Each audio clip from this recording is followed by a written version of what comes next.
un prophète comme moi, c'est parce qu'il allait avoir les mêmes, c'est-à-dire que vous voyez la similitude, les mêmes caractéristiques. Vous voyez, non? Mais n'oublions pas que Moïse a dit, écoutez-le. Et donc, c'est écoutez-le là que Pierre n'a pas compris. On est dans la dispensation au moment où on doit écouter le Fils de Dieu, où on doit écouter réellement le messager de l'Alliance, où on doit écouter le Seigneur que le peuple de Dieu attend pour sa délivrance. L'agneau de Dieu qui ôte le péché du monde. Le Christ, loin de Dieu, celui qui vient au nom de l'Éternel. On est arrivé au temps où on doit l'écouter pour parvenir au salut. On est arrivé au temps où on doit l'écouter pour arriver à la délivrance. On est arrivé au temps où on doit l'écouter pour passer de la mort à la vie. On est arrivé au temps où on doit l'écouter pour avoir la restauration dans nos vies. On est arrivé au temps où on doit l'écouter afin que le ciel s'ouvre sur notre tête. Oui, le Seigneur a dit que désormais vous allez voir le ciel s'ouvrir et les anges monter et descendre sur le Fils de l'homme. Alléluia.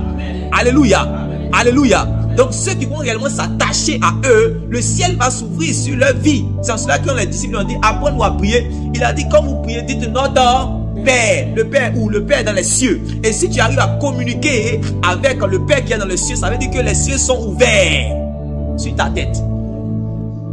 Le ciel n'est pas de l'airer sur ta tête parce que tu es enfant de Dieu. Quand quelqu'un n'est pas enfant de Dieu, le ciel là c'est de l'airer sur sa tête. C'est pour cela que Dieu n'entend pas ses prières.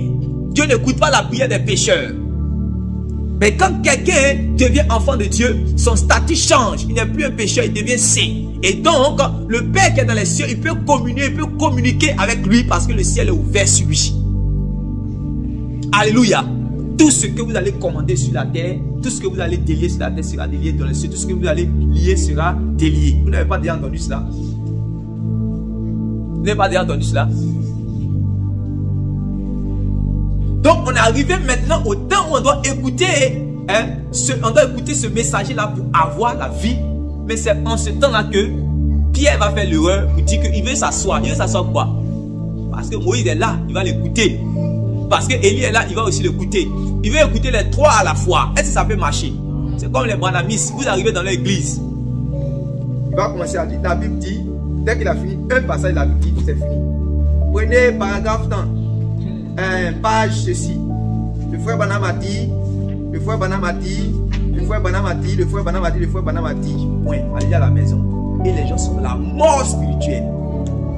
Il n'y a rien, aucune manifestation, rien. Les gens sont là, ils sont en train de lire les choses de bouche seulement. Branham a dit, Branham a dit, Branham a dit. Est-ce que cet esprit peut se manifester dans des choses comme ça? Le Seigneur Jésus a dit, quand l'esprit va venir là, il ne parlera pas de lui-même, il va parler de moi.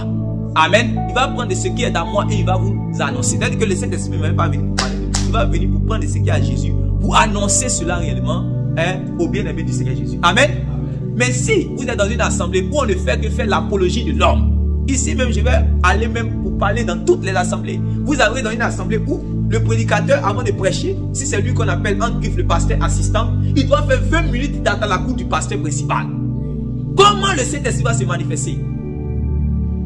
Si on attend de faire à la cour comme si on est dans une boîte de nuit, comment le Saint-Esprit va se manifester? On n'est pas dans une boîte de nuit. On dit tu es venu prêcher la parole qui accorde la vie aux âmes, qui accorde la restauration aux âmes. Tu n'es pas venu pour faire dans la cour du pasteur principal. On dit non, ici c'est la règle. Avant de prêcher, tu as 10 minutes pour parler. L'homme de Dieu, c'est lui qui s'associait comme ça. L'homme de Dieu, c'est lui quand il n'avait rien, il avait fait ça pour moi. L'homme de Dieu, c'est lui quand il a fait ça. L'homme de Dieu, l'homme de Dieu, l'homme de Dieu, l'homme de Dieu. C'est l'homme qui est glorifié. Quand le Saint-Esprit est quelque part, le Saint-Esprit prend de ce qui est à Jésus et le Saint-Esprit annonce de ce qui est à Jésus au peuple de Jésus, parce que le peuple de Jésus a des oreilles pour entendre que Jésus. Il a dit, je suis le bon berger. Mes brebis entendent la voix de Branham. C'est zéro. La voix de Kakou Philippe, c'est zéro. La voix de Mohamed, c'est zéro. Mes brebis entendent ma voix. Quelqu'un qui est envoyé par le Seigneur Jésus, c'est la voix du Seigneur Jésus qui doit faire entendre. Parce que les brebis là, du Seigneur là, leurs oreilles là, c'est pour entendre seulement la voix de leur berger. Mes brebis entendent ma voix. Amen.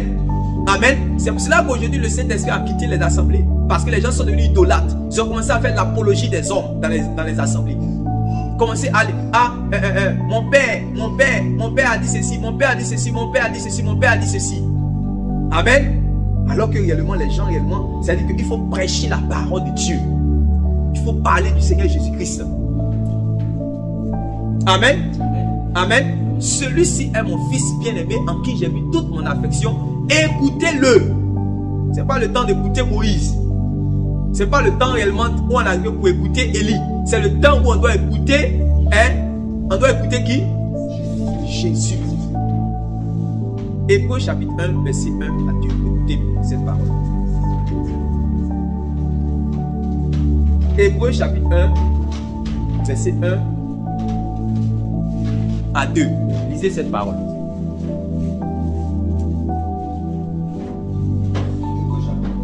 Oui. Hébreux chapitre 1, verset 1 à 2.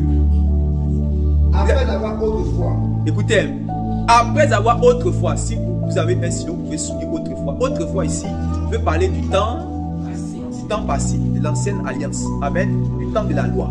Après avoir autrefois, à plusieurs reprises, et de plusieurs manières, parler à nos pères, par les prophètes. Amen. Quand vous lisez, regardez, quand vous prenez votre Bible même, c'est séparé comme ça. Vous voyez que il y a ce qu'on appelle la loi, les psaumes et les prophètes. On dit que Jésus a été révélé dans les Écritures, qu'on appelait les Écritures là. C'était la loi, les psaumes et les prophètes. Vous savez ça, non? Vous savez cela. Voilà. Donc c'est ça qu'on voit ici. Maintenant, on dit les prophètes là. Pourquoi Dieu a suscité les prophètes au temps de la loi? C'était les sacrificateurs qui dispensaient la loi. Amen. Les sacrificateurs qui dispensaient la loi. Maintenant, quand le peuple de Dieu désobéit là, Dieu suscite les prophètes. Vous pouvez lire cela dans Jérémie chapitre 25. Amen.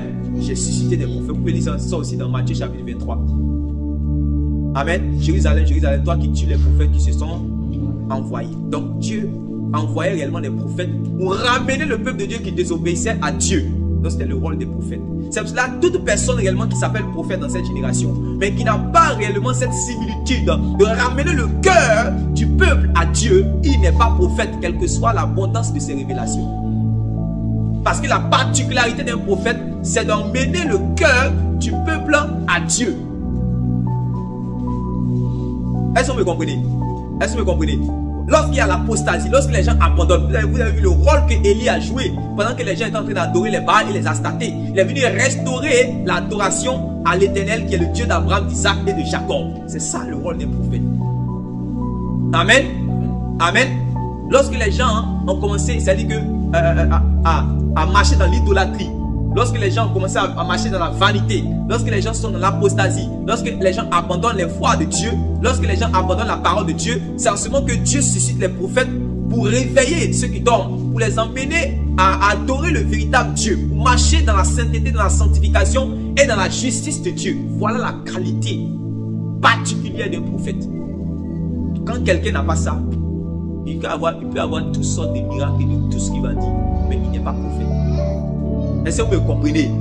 Comprenez ça une bonne fois pour toutes, pas demain encore, ils vont nous blaguer. C'est vrai que le prophète manifeste les dons de prophétie, il manifeste le don de révélation, de paroles de connaissance, selon la grâce de Dieu. Mais sa particularité dans le ministère, c'est d'appeler les gens qui désobéissent là, à revenir à Dieu. C'est sa particularité. Quand il n'a pas ça, fuyez-le. Il le dit au nom du Seigneur Jésus-Christ. Si les gens suivent, ah, papa, tu vois quoi si moi? Papa, tu vois quoi si moi? Papa, tu vois quoi si moi? Si ça t'appelle prophète là, tu es cuit dans le film. Est-ce que tu comprends? Parce que pour ceux qui sont baoulés là, vous avez des arrière tant qui sont au centre là-bas là, qui font combien? Chaque fois que tu les appelles, ils vont te dire des choses sur ta vie. Donc, dire quelque chose sur ma vie là, ce n'est pas seulement chez Dieu. Chez le diable aussi, on fait cela. Amen. Voilà. Donc réellement, faisons réellement attention. Notre affaire de prophète là, c'est pas seulement ça. La particularité des prophètes là, c'est de ramener le cœur du peuple à Dieu. Donc, Dieu suscitait réellement ses prophètes pour ramener. Oui.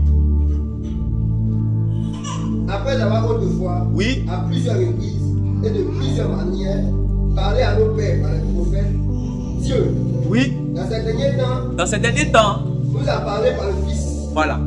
On dit Dieu dans ces derniers temps nous a parlé par qui? Par le Fils. Les derniers temps dont nous est en train de parler, c'est-à-dire que c'est depuis la manifestation du Seigneur Jésus-Christ. Quand le Seigneur Jésus est né, depuis quand le Seigneur Jésus a commencé son ministère, c'est ça qu'on appelle les derniers temps. Qui c'est ça? Vous êtes sûr? bien sûr que les derniers temps ont commencé depuis la manifestation du Seigneur Jésus. Si vous ne suivez pas